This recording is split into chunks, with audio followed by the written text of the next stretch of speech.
it's all about ensuring that we make decisions on the right information. It's not sexy, it's not, glorious, but if your data is not right, you throw AI on it, it makes bad decisions faster. Hi everyone, welcome to the Resilient Supply Chain Podcast. My name is Tom Raftery, and with me on the show today, I have my special guest, Andy. Andy, welcome to the podcast. Would you like to introduce yourself? Yeah, thank you, Tom. My name's Andy Kohm. I'm the co-founder and CEO of SCIP. Okay, and for people watching or listening, Andy, what is SCIP? Yeah, so SCIP is a supply chain intelligence platform. You know how our supply chains are generating more and more data every day, but it gets scattered across all of our different systems, from like an ERP system to a S&OP system, even in Excel spreadsheets and emails. What SCIP does is it brings all this data together into a single platform where people can then view and use this data. It takes that messy information, it cleans it, it validates it, and it enriches it, and allows everyone in the organization to have access to that information. And Andy, what's your path into SCIP? Because co-founder, what made you decide one morning, gosh, I got to set up SCIP? Yeah, so SCIP was actually more than a decade in the making. I didn't start my career in supply chain.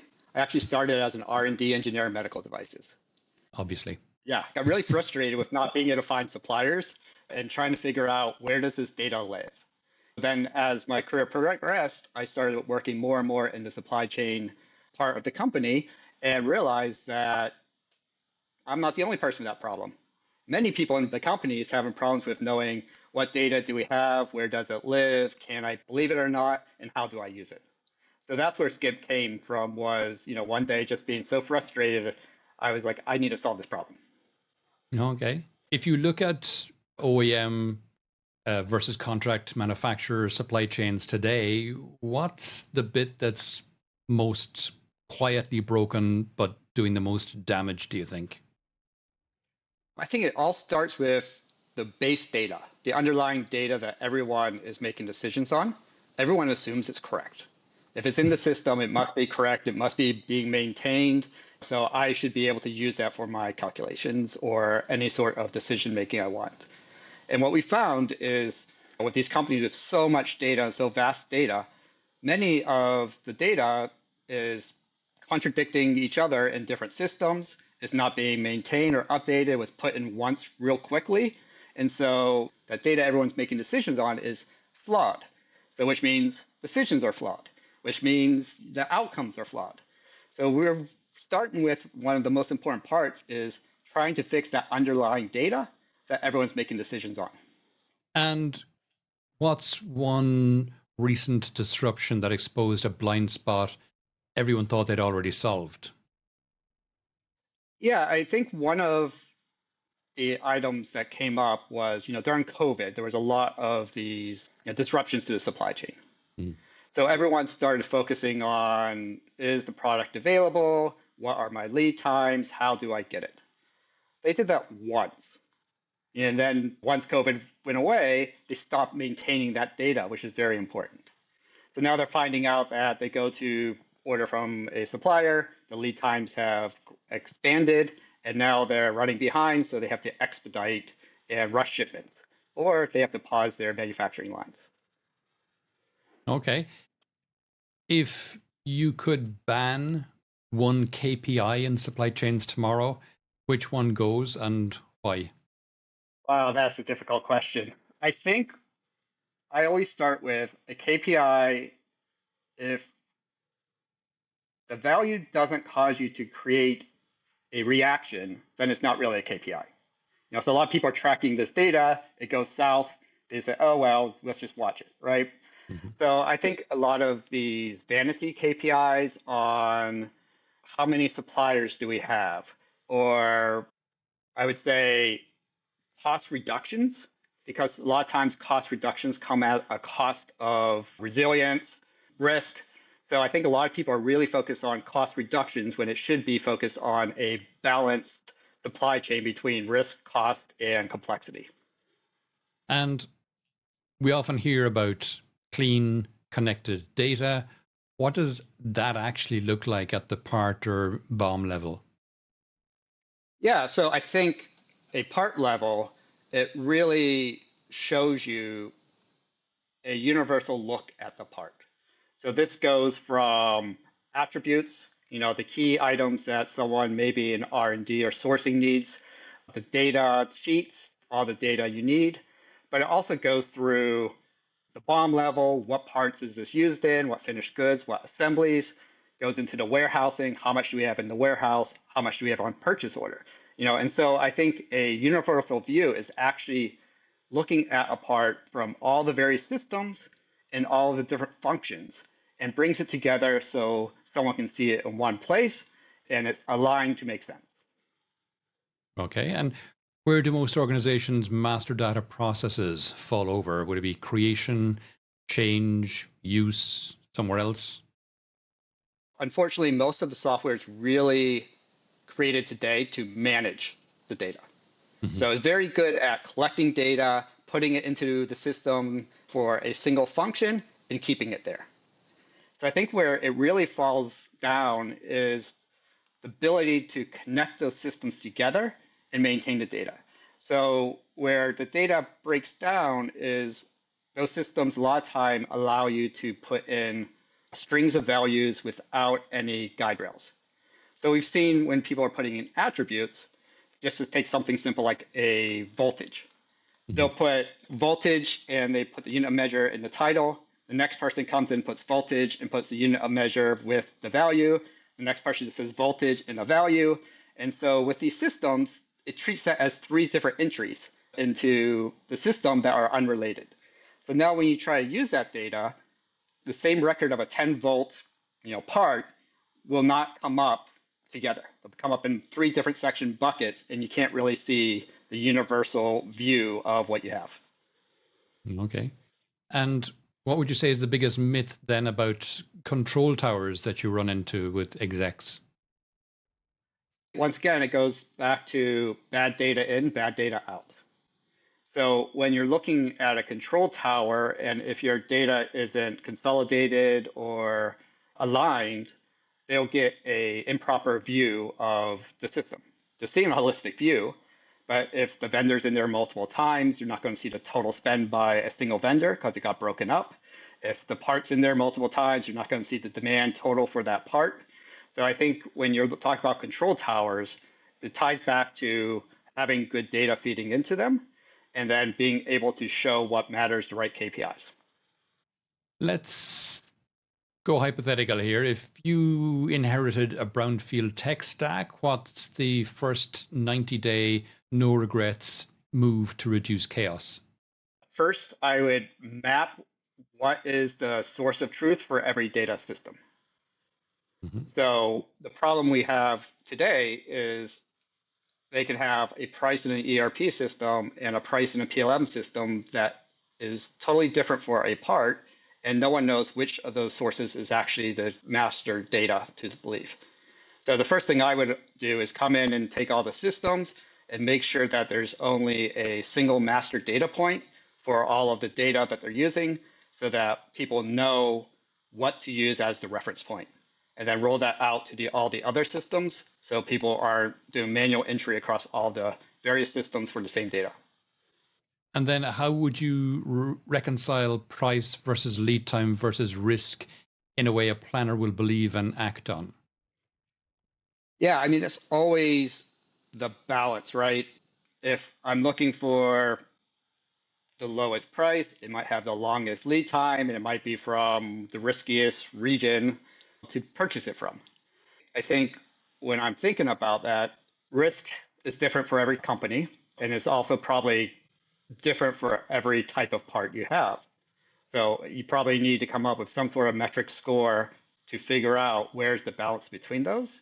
And also, if you can't really trust your lead time, that shouldn't be the key metric to go off of. So which part of the data is the most trustworthy for you to reference? All right. Now, obviously, AI has been in the news a lot the last couple of years since the launch of ChatGPT particularly. Where does it genuinely help today, and where is it still theater? Yeah, I think this is the trillion-dollar question that's out there in the world today about what can AI do, where does it go? And I think your question really points to a article I just read that 40% of AI initiatives will fail in the next year and a half. And now the question is why? Hmm. And I think it goes back to what your question was, when should I use AI and when should I not use AI, especially generative AI, which is what's in the news today. I think it's really good right now at reading contracts, pulling out the key terms. So, like looking at MSAs, looking at your key terms, pulling them out so that you have them and you can reference them versus someone reading through the contract to pull them out. I think it's really good at chat answers about general data.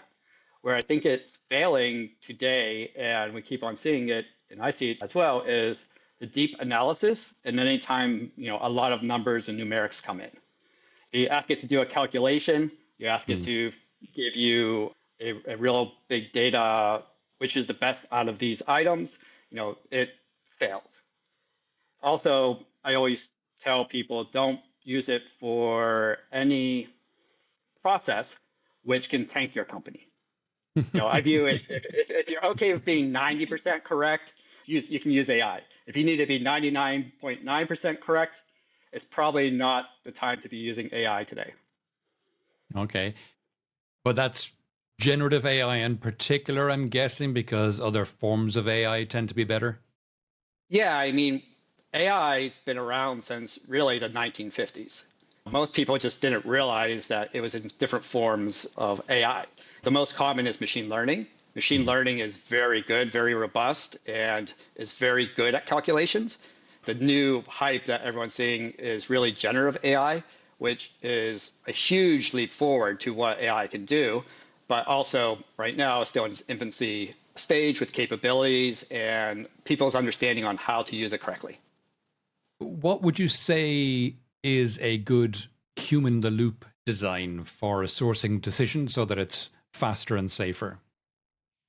With AI, let AI do all of the groundwork. Let AI go do all the grunt work, right? But I think at the end of the day, right now, there should be a human in the loop that is able to verify and validate the information. So a Mm. lot of times when I use AI to go get something, one, I ask it to check itself. A lot of times when you run something, it'll give you one answer. And my next question is validate that the answer you gave me is correct. And a lot of times it'll fix itself. It's Right. amazing how well that works. But when I use AI as well, I always ask it to give me the underlying data that it used to make the decision. And therefore, when I see it, I can look at the results or the conclusion it came to and quickly at least see, is it directionally correct? Does it make sense? So that's how I use it with a human interaction. And I think today it should be AI assisted. We call it AI powered in our system as well, where a human is still in the loop, just Mhm. ensuring that the data and the calculations and the information is correct. Okay, good. And with the likes of forced labor and due diligence rules tightening now, what does operationalizing compliance look like on a Tuesday afternoon? Yeah, I mean, all of the compliance requirements are becoming more and more strict, more and more data intensive. I still don't know how, and without going and visiting your suppliers and all their sites to understand whether or not they use forced labor. And unfortunately, we keep on seeing it in the news. The biggest companies in the world keep on getting hit with these manufacturers using some sort of forced labor, child labor. Unfortunately, the best thing you can do today is have your company sign a compliance document that says they do not use it. Mhm. How much weight does that really carry? I don't know, but at least you ask the question. You can have AI, once again, go and search for any news articles or lawsuits against the company with it as a background check. And that's probably a pretty good use of AI. It would probably be able to find that pretty quickly without you searching. So that might be a secondary measure just to look at like red flags. And how do you trace risk at the component level when supplier disclosure is patchy at best? Yeah, I think risk at a component level, a lot of people think of it from a single viewpoint. When I think of risk at a component level, I think of it the whole way through your supply chain, your production plan, even your sales. So a 5 cents capacitor that goes into 30% of all of your revenue parts is a high risk component no matter where you're buying it from, how many you have. So you want to be a lot safer with that component, carry more in inventory, have more sources, versus a very expensive component that is used in 1% of your parts is probably not as risky. No matter where you buy it from a risk standpoint, it might be risk to be able to source, but from a company standpoint, it's not a high risk to your company. And so you can take into account what are the lead times of it? How many sources do you have? Is all of your sources for that component coming from a single country? I mean, these are all things that should be added to a risk score of a part. Okay. And what would your take then be on balancing agility with auditability when tariffs and routes change overnight? Yeah, what really what SCIP is made for is to allow you to have that agility, and because all of the data has been connected and being maintained, it doesn't matter how many components you have. It doesn't matter how many backups you have, and it's all connected that it can roll up the whole way through a single BOM, through your total product line, through your entire company, and give you that data. So if tariffs are applied to Vietnam, it can quickly show you what impact would that have across your entire revenue stream based on your sales plan, based on a single component, based on all of the components. In addition, it can provide opportunities or alternatives to that you could source with the same specifications that are not from Vietnam. So it can also give you those alternatives to help you avoid that tariff. Okay. And where then does cleaner data cut emissions fastest, expedites avoided mode shifts, scrap waste, or inventory right sizing? Yeah, with the right data and the right information, one of the biggest contributions to emission is these rush shipments, where instead of using a very economical, low emissions approach to delivery, you're expediting it by air freight. You're expediting it by a rush shipment, right? And so, one, you're doing smaller batches. Packaging is probably a lot more waste. Two, you're not using the most economical mode of transportation. So with good lead times, good production plans, it helps cut off that information. The other part with data, if you understand it correctly, is having alternative parts that come from better sustainable manufacturers, better locations, closer to your manufacturing plants.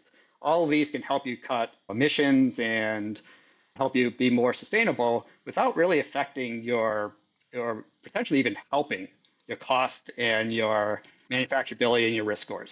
It's just getting that data, finding that data takes a lot of time, especially on those long tail, low cost components that no one really wants to spend time on.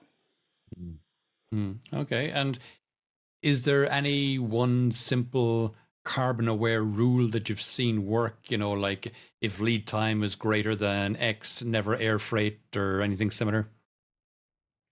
Well, it depends on where you are, right? I'm in the US, and I know that it takes about 6 weeks for a boat to go from China to the US. Then you add in the ports, then you add in going through customs, and you add in the ground transportation.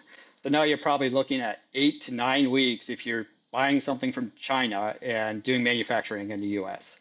So I'm not sure it's really about the lead time. It's more about planning, because if it's 9 weeks there and the manufacturer has 10 weeks of lead time, now you're looking at having to order 19 weeks ahead and balancing that. It's a stack up, and then the next step goes into how well do you trust your demand plan. The farther out you have to buy this from, if you buy it 50 weeks in advance, you're sales forecast is probably not really sure on what the sales are. Someone's just waving a finger in the air saying, I think it's this. Now, if you can shorten that to, I only have to buy it 20 weeks in advance or 15 weeks in advance, I have a lot better firm number on how many you really need to buy versus just purchasing in advance. And no one wants to run out of products. So what does everyone do? They overpurchase. How do you get planners to trust a system after it's been wrong once? I always view with any project, you need the early wins. The early wins start building the confidence. So you have to figure out where can you start building that trust. Once you have trust, people are willing to understand when something doesn't go right. If you start out with something very complicated and right away it gives someone a bad data point, they quickly dismiss it as, oh, the system is always wrong. So we always start with what can we do that gets someone coming to the system over and over again and using it and making their job easier before we start rolling out the more advanced systems where they might have an error or every once in a while might give something that's slightly off and people don't discredit it. They just understand that it's still better than what a human would do. So anytime we use systems, we expect it to be 100% correct. Mm-hmm. When we get it from a human, we're probably happy if it's 80% correct. And so you have to get people to understand that, systems still aren't 100% perfect, but it's doing a better job than if someone was manually cutting and pasting through Excel spreadsheets, making errors with the copy and paste, putting things into the wrong column. And so it's building a trust first before an error happens where someone quickly discounts the systems. And obviously, when you're moving people like that, change management becomes quite a topic and quite a chore. What's one change management move that always pays back and one that never does? Change management is one of the hardest things for companies to do. Moving forward, changing things and going forward. The brutal way of doing it is make sure you don't have a safety net. You have to move forward no matter what. Unfortunately, that can be catastrophic if it doesn't work out. If you don't have it, it's the one-way door versus the two-way door. The problem people have, and a lot of times with change management across the board, is they don't get the buy-in ahead of time. They try to force it down on everyone without educating or getting the buy-in of why it's necessary and why people should be doing it. And tell us about a moment where better data changed a decision. Yeah, a lot of what we're doing is looking for errors, validations, and augmentation of the data. So one of the items that we had with better data was back at the end of COVID, one of our customers was facing a critical shortage. And they couldn't figure out where to buy it or how to buy it or who else has it or alternative parts in it. So they were paying 10x what they should be on a gray market just to make sure their production lines didn't fail. We were able to come in and show them alternative parts that work, as well as ping and give them distributor inventory. So as soon as it came in stock, they were able to buy it at a normal price. When you talk about better data, I also talk about complete data of being able to see information that you might not have that would be very valuable to help make decisions and also move the company forward. For leaders staring at legacy ERPs and spreadsheets, what should they modernize? What should they layer on? And what should they just leave alone? I always say leave alone anything that's working. I think where you're going today now is upgrading an ERP, upgrading a PLM. Even, I know SAP is trying to force everyone to go to their cloud product, and they're giving them years to make that transition. Yeah. That should tell you how painful and hard it is to do a transition of those really core systems. Once again, they're very good at managing the data, and now a lot of people are trying to change it so they're also helping you use the data. I think there's a new class and type of software that's coming in saying, no, those systems are correct. People know how to use them. They work. All your data is in there. Don't change it. Keep it good, working how it works.